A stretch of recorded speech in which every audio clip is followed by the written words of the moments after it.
Fall election that is missing something we usually see leading up to voters casting their ballots. Yeah, it's called debates. It's a trend across the country, and one political expert says they worry about that.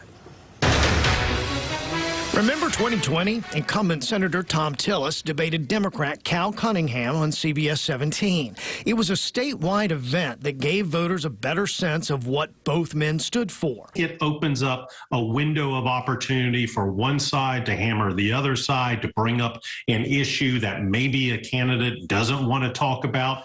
They are point blank having to deal with that issue. A lot has changed in just 2 years. It is a strategic choice by politicians, but I think it's a bad one for democracy. Republican Congressman Ted Budd said no to all debates leading up to this year's Senate primary. Democrat Sherry Beasley didn't debate because her serious contenders dropped out. Both won handedly.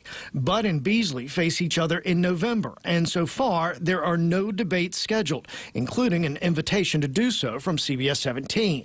Beasley spoke just yesterday about her willingness to participate.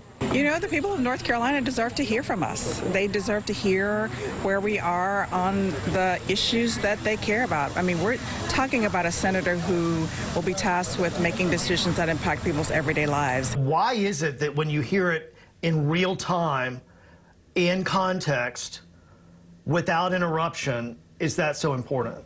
Because the context is everything. The opportunity for candidates to be able to sit on the same stage, get questions, go back and forth. It's not a game changer in elections. It doesn't mean that it has huge electoral consequences, but it's one of the last things in American democracy that really does put both candidates on a literal and figurative even stage. The debate over whether to debate is coming from both parties. It wasn't until Wednesday that Democrat John Fetterman agreed to debate Dr. Oz in the Pennsylvania Senate race.